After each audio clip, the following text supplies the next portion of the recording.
Hello everyone, in this video we will continue our discussion on gradually varied flow computations.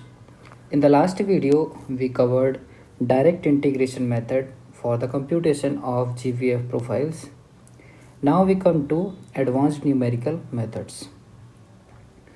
These advanced numerical methods are most widely used because these methods we can apply not only for artificial or man-made channels but also in natural channels also, like rivers.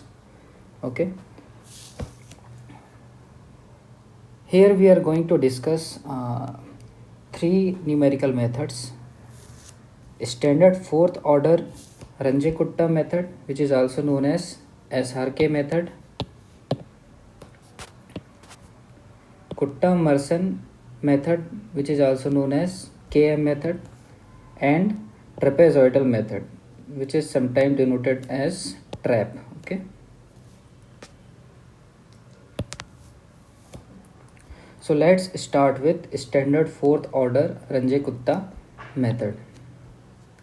The differential equation of gradually varied flow is dy upon dx is equal to Fy, where Fy is S naught minus Sf divided by 1 minus Q squared T divided by GAQ.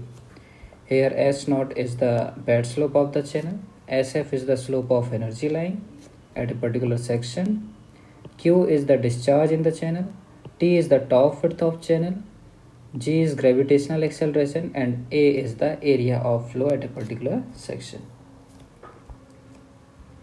The equation that we will use for standard fourth order Ranjit-Kutta method is yi plus 1 is equal to yi plus 1 by 6 k1 2k2 plus 2k3 plus k4.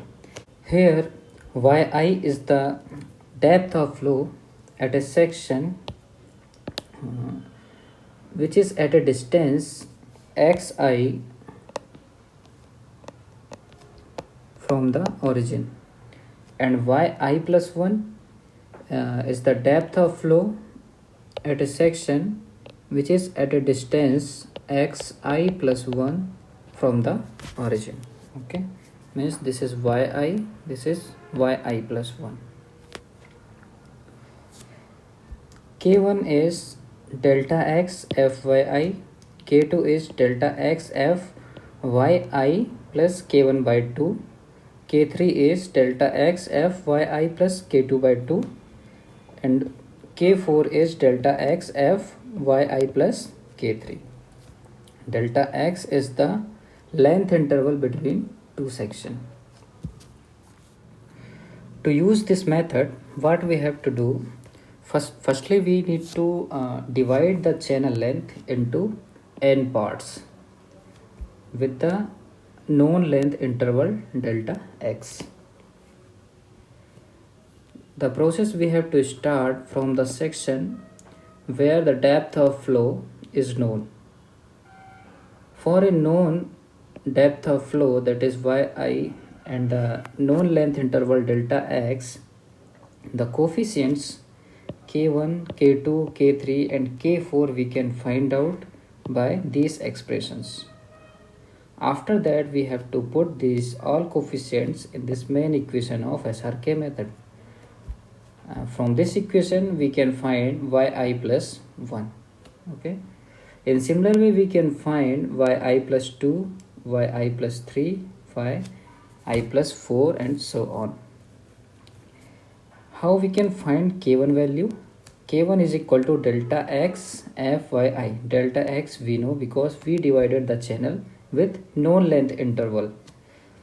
Fyi, the expression of Fy is S naught minus Sf divided by 1 minus Q square T divided by GAQ.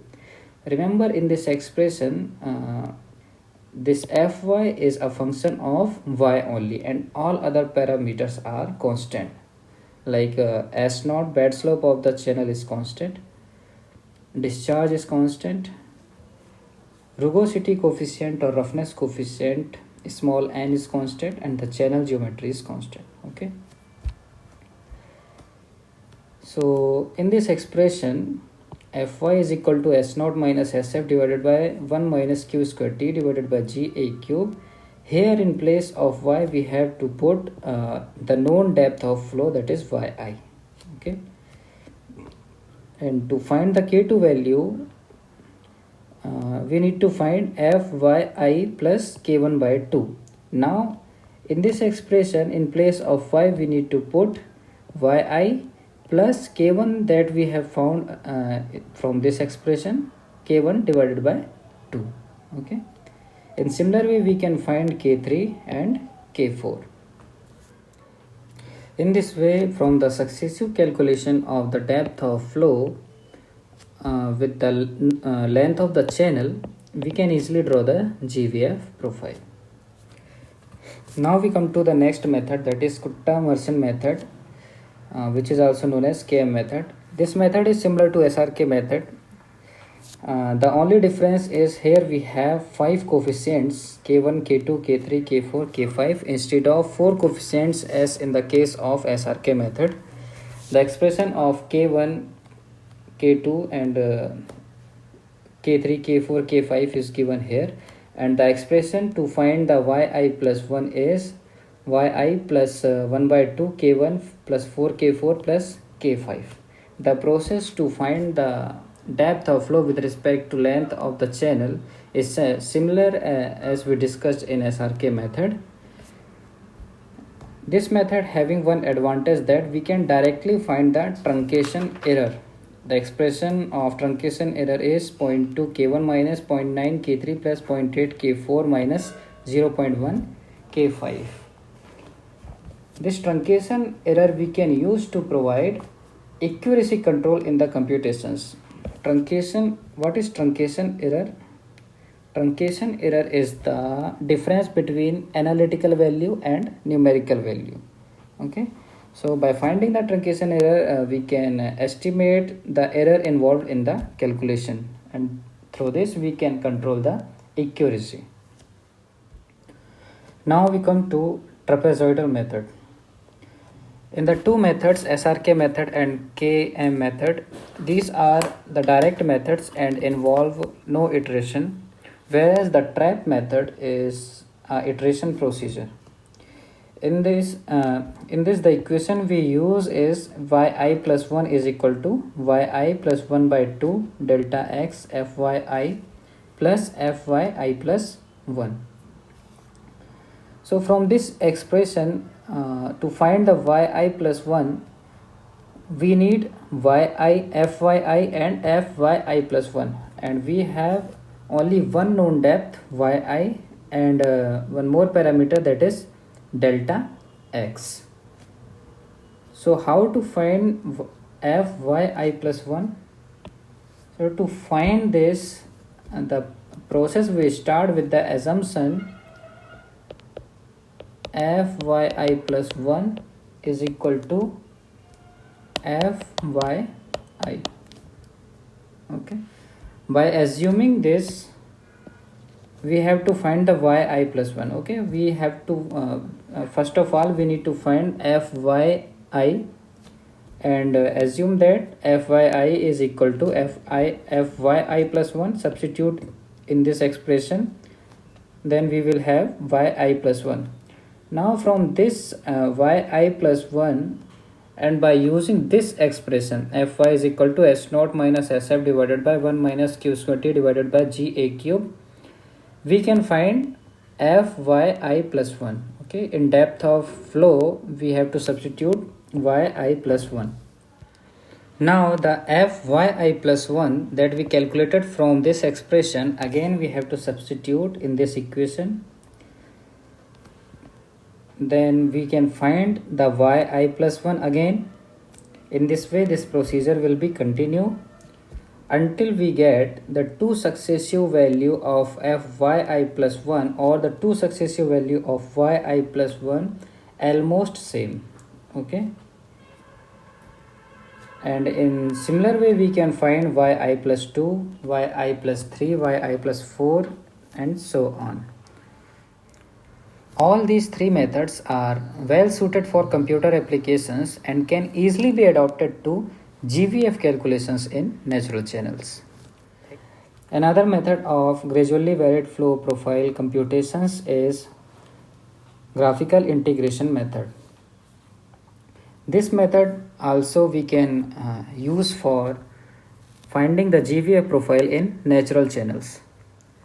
To use this method, first of all we need to consider the two sections in the channel at a distance x1 and x2 from the known origin, from the chosen origin. The depth of flow at this section are y1 and y2. The distance between these two sections along the channel floor is x is equal to x2 minus x1. Okay, this we can write it as x1 integration x1 to x2 dx, or integration dx divided by dy into dy. Here we are introducing dy. Then the limit will be y1 to y2. Okay, both are having same meaning. Now assume several values of y and find dx upon dy. This dx upon dy we can find by using the differential equation of GVF, that is dy upon dx is equal to s0 1 minus k0 upon k square divided by 1 minus zc upon z square. From this expression we can find dy upon dx, and reciprocal of this will give you dx upon dy. Then plot a curve between depth of flow and dx upon dy. Okay, this is a curve. Now let's take an element with a vertical dimension dx upon dy and width dy. The area of this element will be dx upon dy into dy. This ordinate represent dx upon dy with respect to y1 depth of flow, and this ordinate represent dx upon dy for y2 value. The area of this portion will be integration of this term with limit y1 to y2, and observe this expression and this expression. This represent the distance between the two sections that we considered. Okay, so in this way, by finding the area below the curve, we can find the distance between the two sections. In this way we can find the another depth and distance between the two considered sections, and we can easily draw the GVF profile by knowing the depth of flow with respect to the channel length. Thank you.